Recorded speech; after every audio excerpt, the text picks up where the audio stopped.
Hello, everyone, and welcome to a very special episode of the Property Podcast. We've been building up to it for a while, but yes, it's time. Rob's releasing his book, and it's How to Be a Landlord. So this week on the Property Podcast, we teach you just that.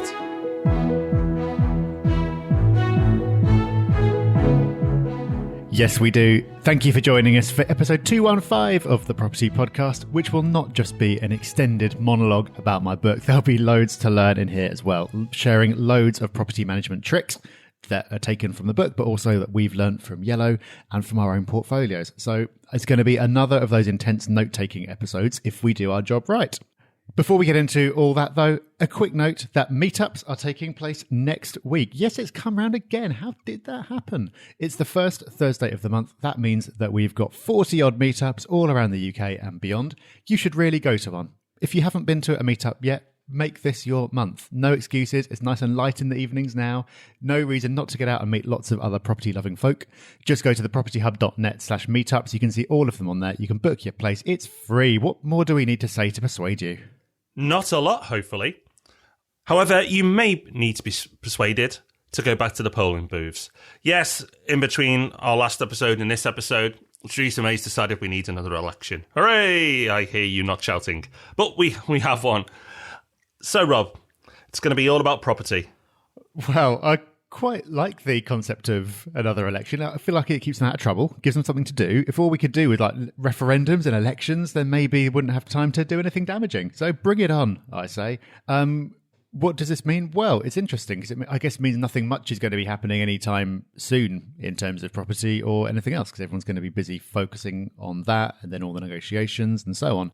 If we do come back with a larger Conservative majority, then maybe that gives them more leeway to do yet more stuff that we don't really want them to do. But hey, what will the outcome be? I'm not going to be in the prediction game. I don't think anyone smart will be either, given the last couple of years. No, it's all up for grabs. We'll see. Of course, if there's anything property related as we build up to the big event, we'll keep you in the loop on the Property Podcast. But it was a big story, but it wasn't the biggest story this week. So you'd think an election would be. But of course, Theresa May could not outdo our very own Mr. Dix, who this week is launching his latest book, How to Be a Landlord.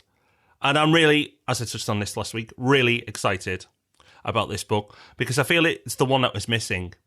It was the next logical step. It was the one that was begging to be written by Rob, especially as not only is he a landlord, helps thousands and thousands of investors through the work we do, like on a podcast and a forum and everything else, but also runs Yellow Lettings with myself. So much experience there. It's almost criminal not to put it in a book. And the great thing is, he has. So this week, we're going to be looking at the lessons from that book that you can take away for free, but you'll probably be so encouraged that you'll want to get a copy yourself.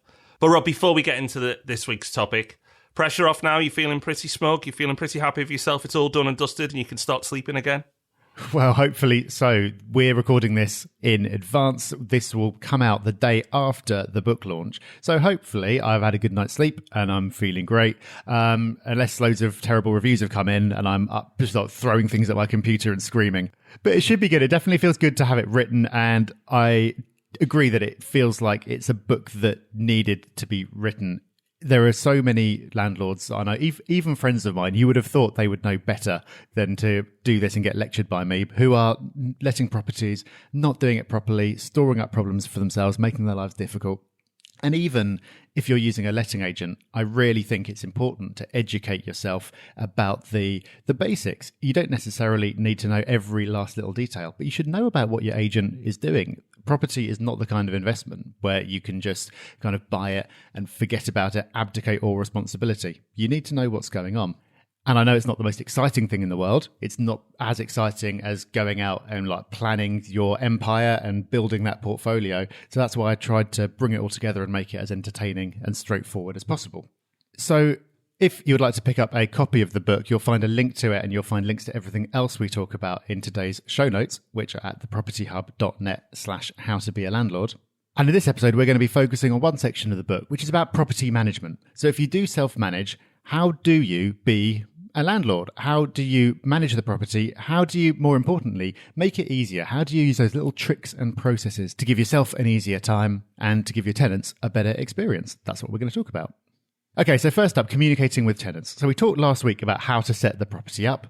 Then we'll assume that you've read the book and you therefore know how to find tenants the right way and to reference them and everything else. All that has gone swimmingly. You've got tenants in. You're going to need to communicate with them. And when you do, ideally, writing is better than on the phone because, phone calls can be inconvenient. You need to both catch each other. And also, if you put things in writing, then you've got like an audit trail if you need one. So try to do things in writing, but that doesn't mean you need to send letters to each other. I mean, you can do whatever's easiest for you or for them. So it can be as informal as you like. It can be text. It can be a WhatsApp group. It can be Facebook. Landlords who I've spoken to, especially HMO landlords, find that the best method of communication is the one that the tenants actually use. So it really doesn't matter. Just pick one that works and go for it. And you don't even have to give out your actual phone number at first if you don't want to. You might want to. You might be comfortable doing that. But if you don't want to, there are lots of alternatives. So you could get a Skype number that forwards to your phone, or there's a service called Switchboard Free that sets up a like a call answering system. You could even have different extensions if you want to be fancy. It can take messages and all that sort of thing. Whatever you choose, set it up however works for you. But it's really important to set out ground rules at the start of the tenancy about when you're contactable and what to contact you about, and then stick to those ground rules. So especially early on, it's really important to get things straight from the start because you might be really eager at first. And if your tenant calls up at 10 at night about something relatively minor, you might be happy on that occasion to deal with it straight away because you want to give them a good experience. But you might not then want to continue doing that for the rest of the tenancy. So it's not a good idea to set out the expectation that you're contactable anytime and you can just jump. It doesn't mean that you're going to be slack, but if office hours is what it is, then set that straight at the beginning. So getting that communication right is really important. And it's especially important around the most important issue of all, getting that rent paid. Yeah, it seems to be pretty popular with landlords getting paid, and understandably so. So you do all that work and you should be paid for it and you give someone a home. So what can you do? Well, you could consider using a direct debit system for getting paid. If it's set up correctly, you will know you'll always get paid if they have money in the account because it takes it out automatically. And if the tenant decides to cancel it because they don't want that money coming out, you'll be notified. You'll know. So consider using direct debits instead of just a basic standard order with your bank. It may sound complicated as well, but there's loads of services out there which can help you with this for very little money. Now, once you know the day that your rent's coming in, and you may try and get the same day with every tenant, diarise it and make contact on the same day if that rent does not come in. So don't wait a week or two and then go, oh, it's still not in. Probably should do something now. Get on it straight away. Because if you're relaxed about rent being paid, your tenants will be. So if it's not in, get in contact straight away. And have a process. Don't 1 month you're feeling great, so you'll let it lie for a few days. The next month you're super aggressive and calling them 7 times in the first day. Have a process. For example, it could be the first day you text them. Day 3, you call them. Day 5 is a final warning. Whatever it may be, it doesn't matter what process you use, but just have one. Really important, and it's harder said than done, particularly when you're self-managing, but don't fall for sob stories. A lot of people will give you good reasons to them why they can't pay. And they may be genuine, they may be not, but sob stories don't help you. If you get into arrears with that property, then it doesn't help anybody. So don't fall for sob stories. One of the hardest parts, I think, of self-managing, but you just need to be disciplined with that too. However, if you have rent guarantee insurance, you can probably relax a bit. Make sure you notify them, though, within the terms and conditions they lay out. So if they need to know within a day or two that the rent isn't in, then make sure you do that. Don't invalidate your guarantee by just being lax. But if you've got one, it helps you relax about all the other things we've just mentioned.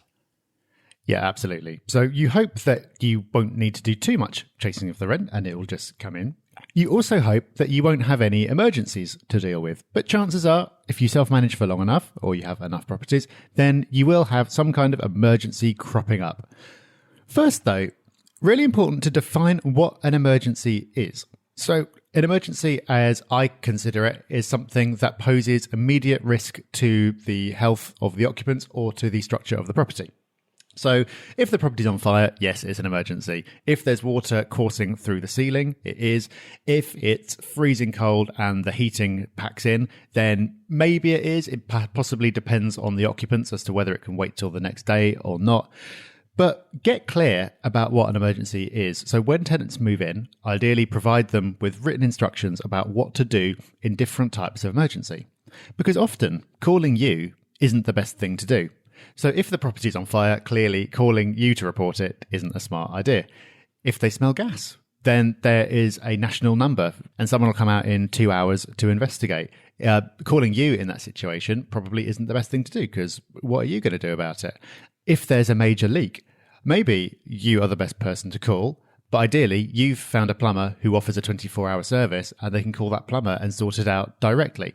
If you get all that straight at the start, it will eliminate, hopefully, all of those things that landlords complain about. You'll hear it all the time. It's like, I could never be a landlord. I don't want to be called up in the middle of the night about something trivial. Well, hopefully that won't happen because you'll know what an emergency is. And if calling you in the middle of the night isn't the best way of getting that resolved, then that won't happen. So again, it all comes back to this clear communication, which has been a theme through everything that we've talked about so far. Another little trick that you can do is consider getting landlord emergency insurance. So this is an insurance policy that will cover you, depending on the policy, normally about the heating, plumbing, security of the property, that sort of thing. And what they'll do is give you a phone number that you can pass on to the tenants. If there's an emergency, the tenant can call that number, someone will come round and resolve the emergency straight away, and you will only find out about it afterwards. And normally the cost of making that repair is covered up to, say, £500 or whatever the limit of the policy is. So that's pretty cool for two reasons. It means the problem is sorted out and you don't have to pay for it unless it gets really expensive. And you don't even have to do anything. You don't have to get phoned about it. You only find out after it's already happened. So like with all insurance, you have to really weigh up whether it makes sense for you, whether it makes more sense to self-insure. But it can be a nice way of taking some of the pressure off. Hopefully, you won't have too many emergencies to deal with, but there will always, of course, be the more routine matters to take care of. So let's look at maintenance. One of the first things you need to do is build up trade contacts and treat them well. So if you find a good handyman or woman, make sure you pay them on time. Make sure you're polite and courteous, which I know listeners you would be, because they are worth their weight in gold. They will sort out a lot of issues for you because most of the issues in a property are small and easily fixed. But before you even get to that point, if they are that easily fixed, then try and work with the tenant before a visit is sorted, before you go along or someone else goes along. Try and just check a few basic things. I mean, is it just the washing machine filter? Is it just that the fridge freezer needs defrosting? Is it that they need to unblock the sink? It could be really simple things. They may sound very stressed and dramatic about the circumstances, but if you understand a few basic things that go wrong day to day, and it's easy to build that knowledge because most people live in homes. We haven't got many listeners in caves and tents. So because of that, you know what goes wrong in your own home. If you understand a few of the basic things that just go wrong more regularly, you can help them avoiding having someone come around to their home at all. Now, a big one, a really big one, is communicate clearly around damp and condensation and explain the difference. Tenants often get wound up and frustrated about damp or condensation. It happens in new builds a lot as well as they're still drying out, and they immediately start thinking they've got terrible damp in their home or apartment or whatever it may be. It's often, nearly always, not the case. It's because they're not allowing enough air in the property and not opening the windows. So use routine inspections. This isn't just for new builds, I must add, but it's just when new builds are first complete, it happens, and then it then sorts itself out in time. But in any property, this can happen. So on inspections, look for this. If you see that there's starting to be condensation building up in certain areas in a property, which could lead on to damp, then make sure you are educating them about circulation, about having the windows open to avoid that altogether. So make sure you have those conversations early on. Prevention is better than cure with these type of things. Easily done. It's just a conversation that you need to make sure is hit home. And once it is, then you should be fine. Yeah, number one source of referrals to environmental health. It's always damp, and damp often is condensation. So it happens absolutely all the time. And if you can sort of help them to use the property in a way that avoids it early, then far, far better. Also, something you can look out for on your inspections, and inspections are really important again. So if you are self-managing, you really should be going to inspect the property at least a couple of times a year. If you're lucky enough to have long-term tenants and they're there for 3 years, 5 years, and you don't go and see the property at all during that time, you might be unpleasantly surprised by what you get back at the end. But also, you miss the opportunity to look for lots of checks that will not only improve things for the tenant, but make your life easier and cheaper as well. So when you go in for an inspection, you don't have to be there for more than 15, 20 minutes. All you need to do is do a quick visual check of each room. So it's not like you're doing the whole inventory again. Just do a quick check of each room, note down its condition, and look for early signs of any repairs that will be needed. And that includes external repairs as well. So it's hard to see, but you might be able to see that the drains are, or the gutters are getting clogged. And so it's better to sort those out before water starts running down the walls and actually causing damp. So look for those early signs of repairs, because of course, if you can get onto these things early, it's going to be much cheaper than if you wait to deal with it once it becomes a real problem. And your tenant's going to be a lot happier as well. So look for all those things. Look for condensation, like we just talked about. Look for those early signs so you can nip those in the bud. And also check the safety features. So make sure that the smoke alarms are working. In your tenancy agreement, if you've got a good one, then it will say that it's the tenant's responsibility to check the alarms and make sure they're working. But nevertheless, still a good idea to do it yourself. Have a visual inspection of the electrics. Make sure that the plugs don't look scorched. There's no wires hanging out. They're not overloading the sockets by plugging lots of multi-way adapters into things and making it look dangerous. Look for any fire risks coming from the way the property is being used. Just go through and look for the really obvious stuff. Note it all down and ideally get it signed by the tenant, and then you're done. It's all about being proactive, being on top of things and getting ahead of the game. Inspections are a brilliant opportunity to do that. If you do it properly, then you should be able to prevent lots of more serious things from happening down the line. Okay, so lots covered and lots more covered in Rob's book. As we wrap this up, the first thing you should be considering is whether this is for you or not at all. If you've not invested yet, then maybe the thought of being a landlord isn't for you. Make the decisions before you get started. So make that choice. Am I going to self-manage and educate myself? Or am I going to be hands-off and use a letting agent, but still educate myself? Either way, as Rob said, educate yourself, but make a decision. Know yourself, is this right for you or not? If you go ahead with this and you do decide to be a hands-on landlord, then make sure you're working smart and not hard. Don't try and create a second job, especially if you only manage 1 or 2 properties. Make sure you're working smart and make life easier for yourself. Things like checklists are great. We use checklists in everything we do, in the management of properties, to our businesses, to our home lives, our own personal lives. We use checklists. Checklists are really powerful because it helps you get the same top quality results every single time. Be proactive is another key takeaway from this. Don't just sit back and let things happen, and then when there's enough noise and enough problem, then you do something about it. Being a good landlord is always being proactive, being on top of things, having those regular inspections, making sure that you chase the rent when it's due straight away, not letting maintenance issues run on, paying people on time. It's all about being on it. Don't be relaxed. Don't procrastinate on tasks when it comes to managing a property. Make sure you're on it every time without exception. And then finally, the most important thing you can do is buy Rob's book. Yes, we've talked about it a lot leading up to this, but we've sandwiched in loads and loads of content around the book. Because there's so much in there, we've been able to do a few episodes off the back of it, and that's absolutely brilliant, but we've only just scratched the surface. So if this is a subject that you want to know more about, which really, if you're listening to this, you should, because you should know how to be a landlord, because even if you're going to have your properties managed, one day you may have to manage them yourselves, or you may get with an agent that isn't very good. So you need to know what should and shouldn't be doing and what standards should be kept. This book will give you the tools, will give you the knowledge, will give you that peace of mind to be able to be an effective landlord or be a confident hands-off investor. Whichever path you choose, this book will help you. Hopefully so. And there is a bonus chapter as well about how to choose a letting agent and how to work with a letting agent. So even if you are going to be hands off, then there's some not just practical tips about how to do it, but how to find someone to do it on your behalf and make sure that they're actually doing it. So if you are interested in picking up the book, then you can do so via the show notes for this week, which are at thepropertyhub.net/how-to-be-a-landlord. Right, well, if there's one thing I like as much as talking about my book, it's talking about the lovely iTunes reviews that we receive. So I think, Rob, we should read one out right now. Absolutely. And this week, our review comes in from Chloe Wilmot. Hi, Chloe. We know you well. How are you? Thank you for this review. Wow, these podcasts are brilliant. I'm still in the early stages of researching property investment and how it best serve me with my family. The podcasts are helping me make really exciting progress, and I know I will invest shortly.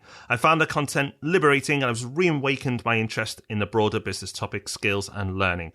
The balance of entertainment and education is artfully achieved, and having worked my way through all of them over the last few weeks, I look forward to them on a weekly basis. Thanks, Rob and Rob, for the enlightening podcast every week. Well, thank you, Chloe. Thank you for your review. Yes, thank you very much. Love to hear that. Okay, so before we wrap up, as ever, time for a quick resource of the week. And the resource of the week this week is a bit of a cheat. It's my book, How to Be a Landlord. But it's a resource of the week for this week for a very good reason. If you buy it this week, it's cheaper. So why wait for the price to go up? It's going to be selling for $12.99 on paperback. But for this week only, for launch week, it's £10. Did £10 deliberately because that is the cheapest price at which Amazon will deliver it to you for free. So you can get it on Kindle and audiobook as well, but if you want to get it as paperback, do it this week. So if you're not interested in it, absolutely fine. If you are interested in it, then save yourself a few quid and pick it up this week. So you can do that at thepropertyhub.net/how-to-be-a-landlord. Head over to Amazon, pick it up there. If you like it, leave us a review. And make sure you do. Rob's too modest to say, but all his other books have gone down a storm. You only have to look on Amazon to see how well rated they are. Rob's a very, very talented writer. If you think he's a good podcaster, check out his books because they are exceptional. They get rave reviews for a reason, and this book is no exception. And while it's cheaper, why not? He's making it easy for you. So if there was a decision to make, it's now even easier than before. Go and grab yourself a copy. You will not be disappointed. Well, thank you very much, Mr. B. Well, next week, we're going to be changing tack a little bit. We're going to be talking not about lettings, not even about buy-to-let. We're going to be talking about alternative investments. So we spend a lot of our time talking about buy-to-let. We spend a little less of our time talking about buying to sell and developments. But there's a whole world beyond that as well, and we're going to be diving into that next week. We certainly will. So loads in the show notes this week. Make sure you get along to thepropertyhub.net/how-to-be-a-landlord. Get yourself along there. Find out all about Rob's book and also the special offer. But remember, it's a limited time only. So if you're listening to this in a few months' time, go and check it out. But what you'll see instead is probably a load of 5-star reviews and a book that you still should buy. But if you are on it and you're listening to it just after this is broadcast, then get along to Amazon and get that deal while you can. We'll be back, of course, on Tuesday with Ask Rob and Rob. And then we'll be back next week with the Property Podcast, as Rob said. But until then, Rob, you can have a lie down, and then we'll be back with the Property Podcast soon. Bye, everyone. Bye-bye. Thanks for listening to the Property Podcast. For show notes, all our past episodes, and to leave a review, go to thepropertyhub.net/podcast.